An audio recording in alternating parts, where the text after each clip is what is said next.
Hey guys, for the win here, I'm doing a formal review on Fortresscraft. First off, this is a block building game. You start off in a randomly generated world that honestly looks quite nice. However, it's also quite barren. Lack of trees, shrubbery, animals, beaches, biomes, etc. take away from the game's more realistic look as compared to its biggest competitor, Minecraft. In fact, the only place where you see water is in the spawn point, since you can't place water unless you hook up a keyboard. This is a huge disappointment for me and needs to be fixed right away.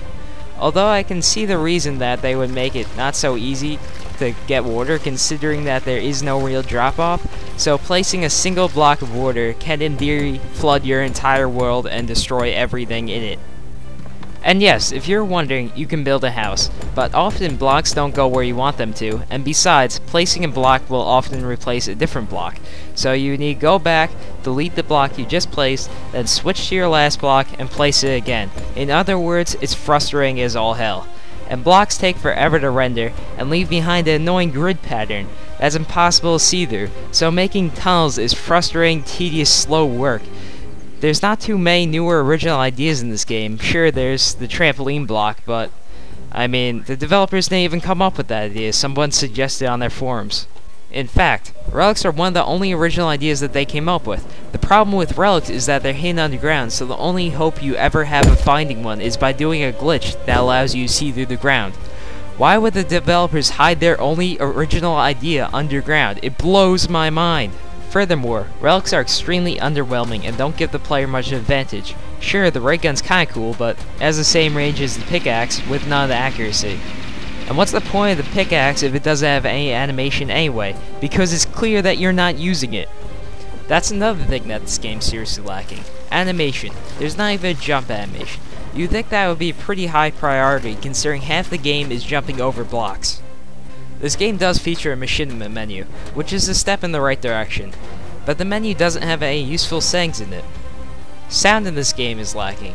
There should definitely be some more music, because it seems as though the only music in this game happens when the sun is coming up.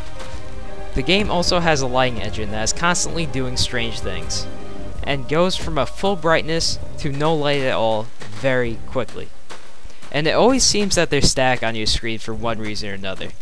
You go too close to the edge of the world, static. You build a block underneath you, static. You get eaten by a group, static. This game always feels like it needs to block your view in one way or another, or take away control from you completely. Like when I got into a freeze tag game somehow. I couldn't move or get out because I couldn't build.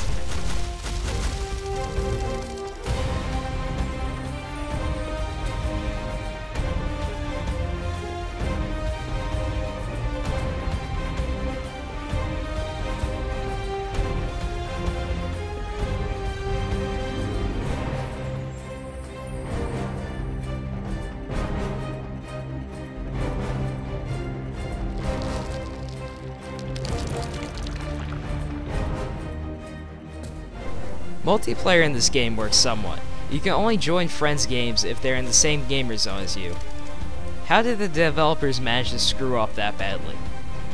Overall, this game feels really unpolished and feels more like an alpha version as compared to a game that you paid $3 for. The developers have plans to push out 9 more chapters that will be $3 each. So if you do the math, to get the full game, it's going to cost you $30. Right now, Minecraft's only $20. There's a rule for creating content that goes a little bit like, if you don't do it sooner than anyone, do it better. And they did neither.